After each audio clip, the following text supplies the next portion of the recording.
Hey everybody, it's B here, and today we are jumping into another My Hero Academia card game video, specifically looking at the rival decks. Now, if you guys want to see rival deck gameplay, I actually have to point you guys over to a video down in the description where myself and Sensu Pop fight it out to see which one of the rivals can take it down. It's a great and fun gameplay video, but if you guys are actually coming from that video, you guys will know that this is where you will find where you can upgrade those decks so that they go a little bit further than just being good against one another. But before we get started, guys, if you guys want to watch any more gameplay of this game, I will be picking those up on my Twitch stream, so a link to that will also be down in the description below. But without any further ado, let's jump into the upgrades. So both rival decks are really fantastic ways to pick up the game. In terms of having a deck that both you and your opponent can play, the devs have done a great job of making the gameplay between the two very interactive. You have a lot of cards that are very specific to the type of tactics that your opponent is going to be doing, and you have a lot of ways to counter those. However, those are really only good in the vacuum that exists in a rival deck meta. Beyond that, you have way more opponents that use a way more diverse set of abilities, and as such, a lot of cards that you will be using in both those strategies need to be cut because they're just not flexible enough. Specifically, when we're talking about Midoriya, we're talking about things that prevent fury attacks and some of the attack zoning stuff that he does. And then for Bakugo, we're talking about things that prevent like punches from doing, from having a higher speed or anything of the sort. So that's really the two sides that we're going to be looking to cutting. And we're really going to hone in on one aspect. Instead of being kind of a do-it-all, we're going to look at the best things that these character cards can do and how far can we push it. With that said, we're going to kick this off with Midoriya. So if you guys have spent any time with Midoriya, you'll know that he's got two enhances, one of which is that you get to name an attack zone, and then if your opponent's attack is in that zone next time, it gets -3 speed. We don't really want to focus too much on that aspect because it's very easy for your opponent to play around it. So having a bunch of cards that do that kind of feels iffy. So where we cut on Midoriya are those zone guessing aspects as well as the fury aspects, because again, the fury aspects are only really good if you know you're going to be playing against specifically like 3 characters, which I believe is like Nomu, Shigaraki, and Bakugo. So instead, we'll definitely focus on Midoriya's ability to OTK your opponents. He can hit for big damage, and we want to make sure that when we go for that big damage, our opponent can't actually respond to us going for the kill. So his second enhance was we get to pitch our hand and the attack gets +10 damage. And we have a lot of cards that mitigate the fact that we will be pitching away our hand. So we focused on the order aspect because order gives you a bunch of awesome cards that stun your opponent or that shorten the enhance step so that your opponent has less chance possible to be able to deal with what you're giving their way. First, of course, we will kick off with our foundations and let's sort them by difficulty just so that we can go up, down. So the thing with order is that it has a bunch of zero cost orders. So picking them has been a little bit difficult, but the best one I believe for our strategy is requesting assistance. It's a 0 difficulty, 5 control enhance flip if you have 1 or more momentum, which we are going to have a ton of cards in the deck that really enable us to go a bit harder on momentum. Then you get to ready 1 foundation that's not been ready this combat phase. This is really good in that we're going to be committing a lot of our stuff to be able to force our opponent to commit a lot of their stuff, and so getting the flip to get the additional resend so that we can then aggress with more attacks once we push them down is a great way to progress that game plan forward. Otherwise, we spread it between gotcha.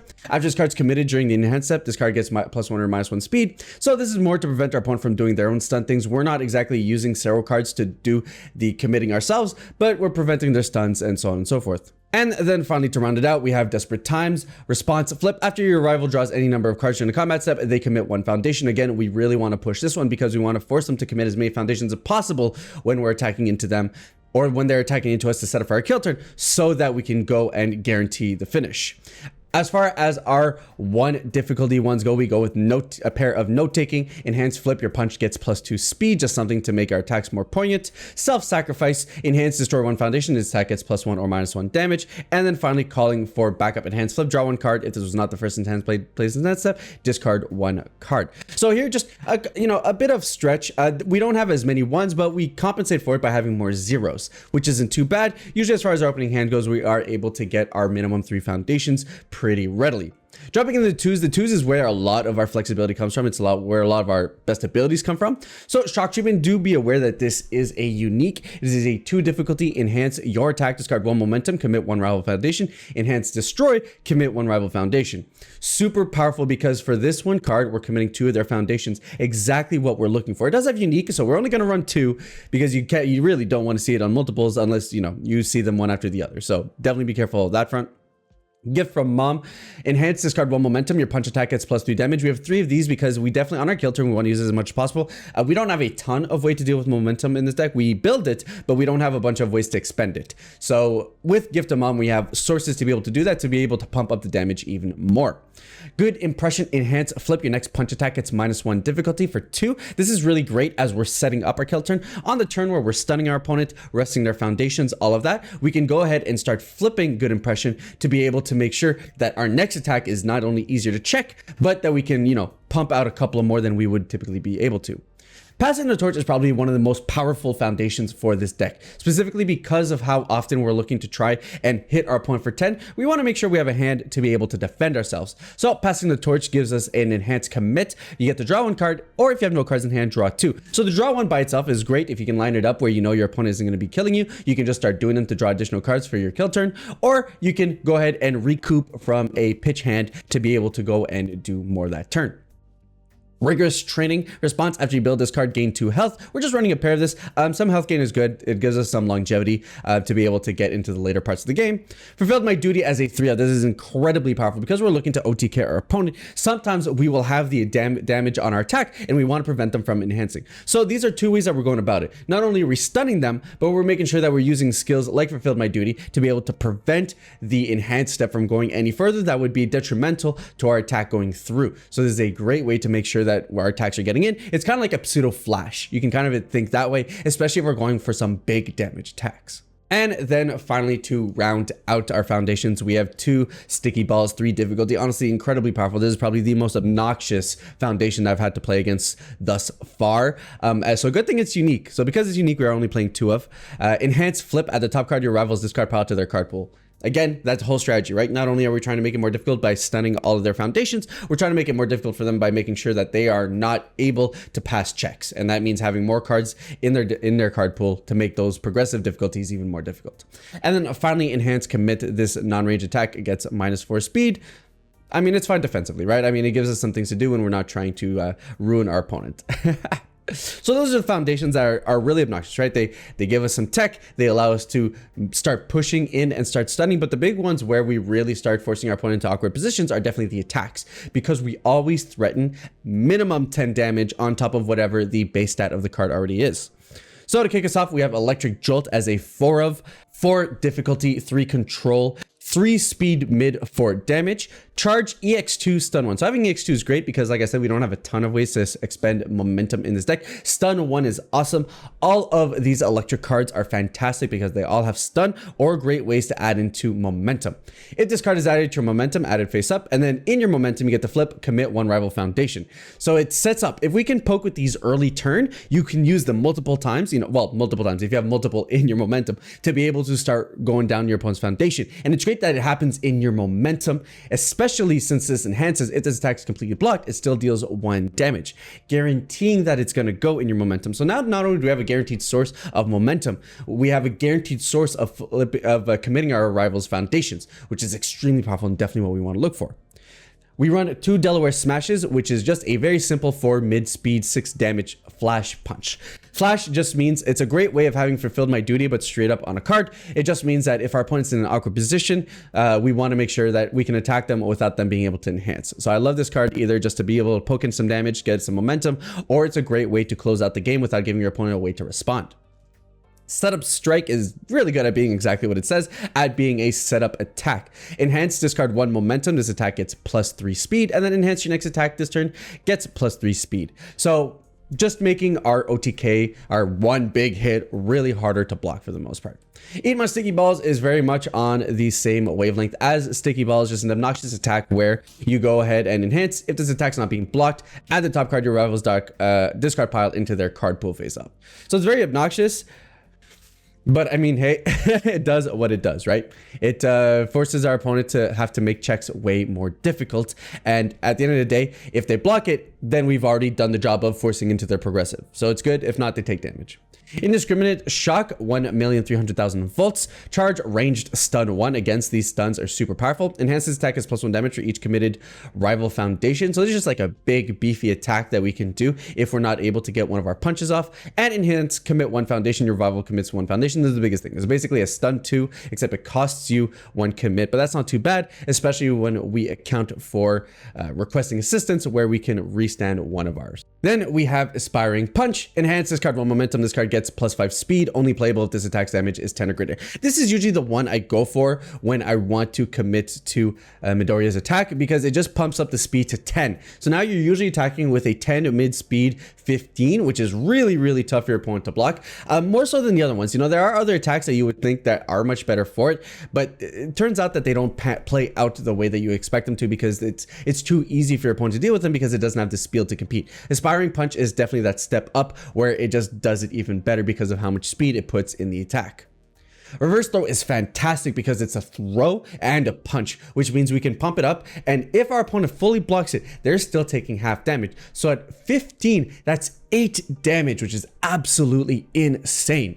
And then it has the enhance. If this attack deals 5 or more damage, you get the draw card. So you get to cycle even more no matter how they block it on that. So it means you could draw yourself into another attack. You can draw yourself into a block, into something. It is absolutely fantastic. And I love this card, which is why we're running 3. This is, while Aspiring Punch is definitely one that makes it difficult, this one makes it incredibly difficult for our opponent, because if we're able to poke in enough damage, they're taking at least half, which could even just be lethal with how much damage we pump into this attack. Recipro Burst is a one of tech EX3 kick stun 1. Against the stun is amazing. Response: after your rival commits 1 or more foundations during this attack's enhanced step, it gets +1 speed. And then finally, enhance, discard 1 momentum. This attack gets +X damage. X equals the speed of this attack -3. So it's really cool because you can pump up with EX3. And then after you pump with EX3, you can use the enhance to be able to up the damage even more. So just kind of a cool tech, as well as being a way to be able to force our opponent to stun 1, which I can't complain about too much. One for All full cowling as a 2 of. I was thinking about whether the decks needed the secret rares or not, and while it's not incredibly mandatory, I think it's okay. I do think it helps, right? It gives you a punch that you can actually pump in your +10 onto that also draws you cards. So the most important thing about this, I decided, was the cycle. If your hand is dead, you can go for this attack, and then you can refresh your hand while doing in potentially a bunch of damage. If it doesn't get in, that's fine. And then if it does get in, it commits your rival's character. So it's not fantastic, but it has some great numbers, right? I mean, it's a 4 high, it's a 6 damage, it's a 1 block modifier for low, which is a fantastic card. So I like, on that sense, it does what it needs to do. So as a pair, I don't mind too much.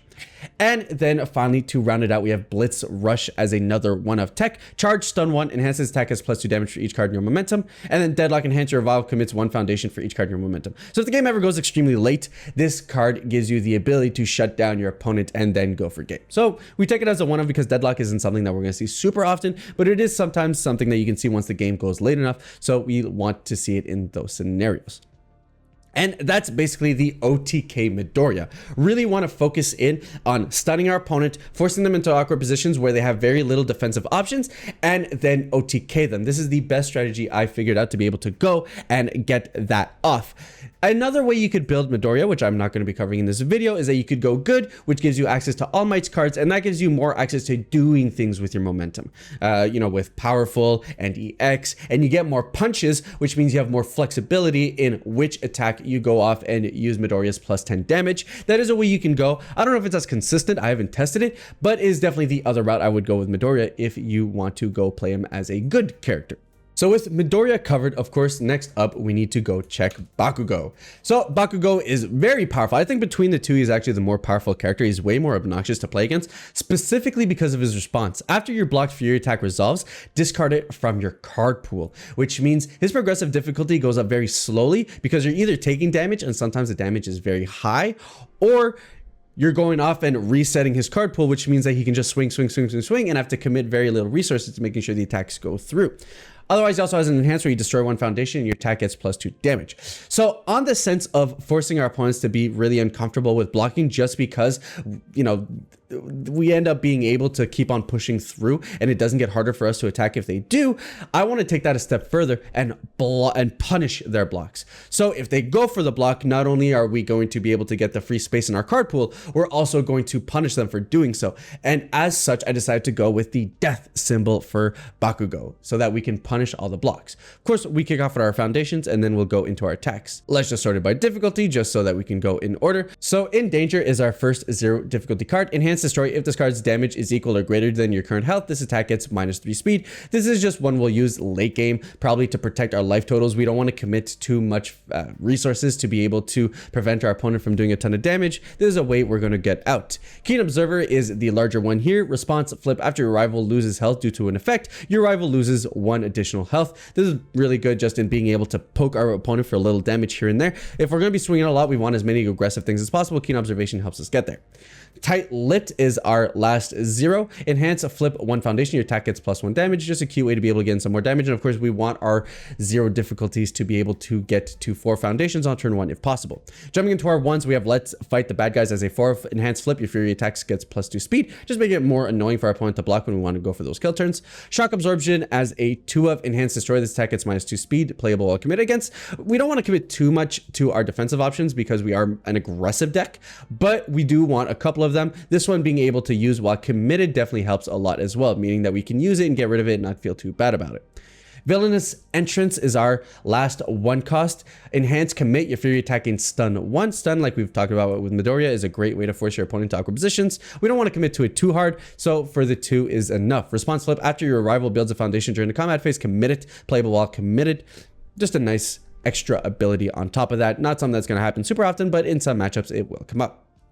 Aggressive Temper is our first 4 of 2 difficulty foundation. Response. After this card enters your discard pile during your attack's enhanced step, your attack gets +2. We want to max out on this one because it is the best thing we have going for us when we're popping out foundations. It's one of the ones that are going to be able to help us push out more damage. Agitation as a 2 of. Response commit. After your fury attack is blocked, you get to draw 1 card. So just a little bit of cycle in the deck to be able to make sure we see as many attacks as possible. Encouragement. Response flip. After your unblocked attack resolves, discard it from the card pool. So if we were able to get in there and get our attack unblocked, well, then we're going to still get the effect of sending it away to be able to do some stuff and have our card pool be emptied, which is nice. I consider this as a 4 of. Right now I'm running it as 2 because I'm really strict with my card numbers and I feel like you really want to cut it down. But if you want the ratios to make a bit more sense, what they actually might for some more experienced UFS players, then I would recommend probably Encouragement be one of the ones that you jack up more, because now you really have both ends of it happening. So even now, the more I'm talking about, the more I'm thinking, you know what, maybe we do just include the 2 additional encouragements to be able to get there. But I'm trying to stay at low card numbers for now while I get a vibe for the game. But Encouragement is definitely one of the ones I would consider bumping up first. Latent Skill. Flip, discard 2 cards, draw 2 cards. Again, as a 4 of, we're an aggressive deck. We want to cycle our hand as much as possible. When we start attacking, we don't want to stop. This is one of those things that allows us to keep on going. Super Regeneration as a 2 of. Flip, after you lose health due to your opponent's attack or skill, gain 3 health. Just mitigate some of the stuff our opponent is doing. As a 2 of, like I said, we don't want to commit too much to our defensive cards, but the few that we have there help us mitigate and get to our kill turn. Someone with Style as a 2 of. Response destroy. After this foundation is committed due to a stun ability, reduce your rival's attack speed to 0. Playable while committed. Again, just another one of those clean defensive ones where if our opponent's going to force us into awkward situations when they're stunning us, well, we're just going to make sure that we can guarantee a block of it. Enhance. Once returned, destroy 1 foundation. Ready. This foundation, playable while committed, gives us additional options in the later half of the game when we need more resources to be able to do the thing. Then finally, capabilities as a 3 of is incredibly powerful foundation. Enhance, commit, discard 1 momentum. Your fury attack gets +2 speed and +5 damage. These stack incredibly well, but as a 3 of, not a 4 of, because we don't have momentum all the time. You want to see this card, you want to have it available to you when you have momentum, but we don't have a ton of momentum in the deck because a lot of our attacks will end up going into the drop because of how Bakugo works out. So as a 3 of, I think slots in very well where you're eventually going to see it by the time you have momentum, and when you do, it's going to be very impactful because it definitely buffs up what your cards are doing. Moving on to the attacks, like I said, we want everything that forces us to not have stuff in our card pool so that we can chain as many attacks as possible, and we want to make it annoying for our opponent to block. So we kick off with a playset of Instant Explosive Release. Enhance, add this attack to your momentum after it resolves. Only playable if your first attack this turn dealt damage. And then enhance, if this attack deals damage, your next attack gets +2. So just setting up basically for our next attack, which is great. Then we have signature right swing. Enhance discard 2 cards, draw 2 cards. We're running this as 2 because just having an attack that cycles our hand is very useful. It's a great kickoff one that allows us to get rid of foundations we no longer want to use to be able to find us more aggression. Decaying Grip. So like I said, we are including Shigaraki and Nomu cards in the deck. It is a combo Fury, which is great. The entire attack suite is Fury. Shigaraki response doesn't matter. We're not Shigaraki, but I did include it because as the combo enhance that this attack can only be blocked by a card printed with a block modifier of +3, which is incredibly annoying, especially in the later half where it's already difficult to block some of his attacks. So this just makes it even more difficult. It is super powerful.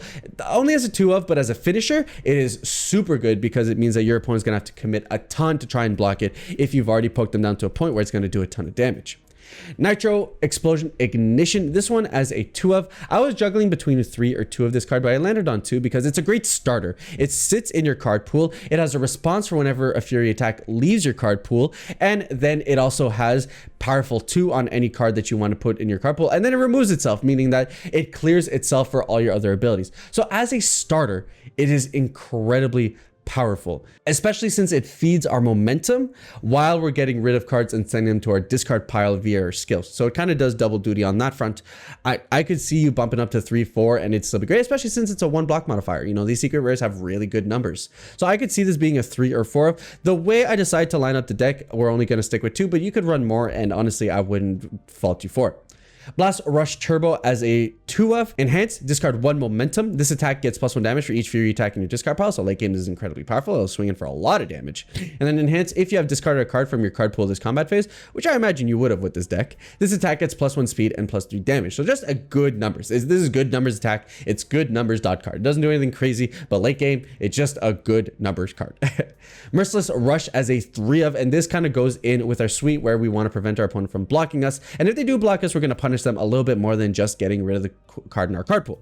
So EX2 Fury Punch, and then enhance, if this attack is completely blocked, your rival destroys 1 foundation. So we set them back. If our opponent thinks that they can stabilize against us by having a bunch of foundations so they can block all our attacks, this is going to force them to slow down a little bit.